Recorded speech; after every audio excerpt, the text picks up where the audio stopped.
નમસ્કાર, હું Tejendrasinh Vaghela sports authority of Gujarat અંતર્ગત ચાલી રહેલ આઈસા કંપનીમાં સાપુતારા ખાતે હોકી ટ્રેનર તરીકે ફરજ બજાવું છું. તો આજે આપણે જોઈશું હોકી બેઝિક સ્કિલની અંદર ડ્રિબલિંગ. હવે જોઈશું આપણે ડ્રિબલિંગ કેવી રીતના થાય છે. તો સૌપ્રથમ આપણે એની ગ્રીપ ચેક કરીશું. તો ગ્રીપમાં મિડલ ઓફ ધ પોઈન્ટ એમાં જમણો હાથ આવશે અને ટોપ ઓફ ધ પોઈન્ટમાં ડાબો હાથ આવશે. આપણો બોલ રહેશે આપણા જે માથું છે હેડ એની બિલકુલ સેન્ટર રહેશે. આપણા બંને પગ શોલ્ડરને સમાંતર ખુલ્લા રહેશે. બિગિનર લોકો જે બોલ છે આપણે right side, right to left, left to right, right to left, એવી રીતના આપણે ધીમે ધીમે કરીશું ડ્રિબલિંગ. પહેલાં આપણે જોયું બિગિનર લોકોમાં ડ્રિબલિંગ કેવી રીતના થાય છે. તો હવે આપણે જોઈશું મોડરેટ લોકોમાં. આપણે જે ગ્રીપ છે આપણો જમણો હાથ છે થોડો એકદમ હલકો ખુલ્લો રાખીશું.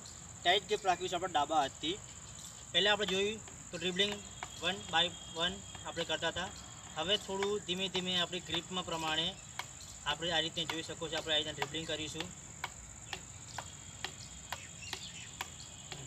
ડ્રિબલિંગમાં આપણે જોઈશું ફોરવર્ડ ડ્રિબલિંગ, બેકવર્ડ ડ્રિબલિંગ અને સાઇડવર્ડ ડ્રિબલિંગ.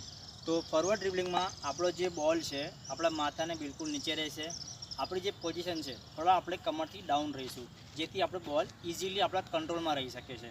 અને ડ્રિબલિંગ કરતી વખતે આપણે જ્યારે ડ્રિબલિંગ કરતા હોઈએ છીએ ત્યારે આપણે થોડી વારે ઉપર જતું રહેવું પડે છે, કેમ કે આપણા જે કો પ્લેયર, આપણા ઓપોનન્ટ પ્લેયર આપણા ટકરાય નહીં.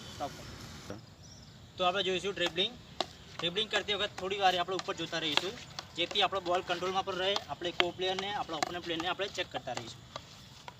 જોયું ફોરવર્ડ ડ્રિબલિંગ. હવે આપણે જોઈશું સાઇડવર્ડ ડ્રિબલિંગ.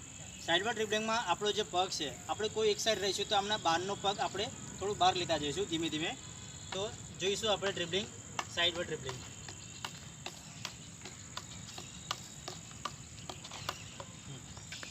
તો આપણે જોયું સાઇડવર્ડ ડ્રિબલિંગ. હવે આપણે જોઈશું બેકવર્ડ ડ્રિબલિંગ કેવી થાય છે. બેકવર્ડ ડ્રિબલિંગમાં આપણે જેમ પાછળ જતા હોઈએ છીએ એમ જ જઈશું અને ડ્રિબલિંગ ચાલુ રાખીશું આપણે.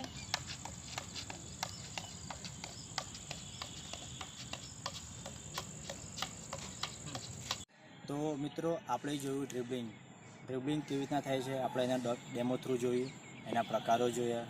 ડ્રિબલિંગ અનેક રીતે ફાયદારૂપ છે. જ્યારે આપણે ઓન ફિલ્ડ રમતા હોઈએ છીએ, જ્યારે આપણે ગોલ સ્કોર કરવા માટે જઈ રહ્યા હોઈએ છીએ, ત્યારે આપણે કો પ્લેયરને પાસ કરવો હોય અને સામેથી ડિફેન્ડર આવતો હોય તો આપણે એને ડોચ કરીને ડ્રિબલિંગ દ્વારા આપણે પાસ કરી શકીએ છીએ. ગોલ સ્કોરિંગમાં બહુ જ ફાયદાકારક નીવડે છે. તો મિત્રો આ હતું ડ્રિબલિંગ. તો આપ સૌને વિડીયો જરૂર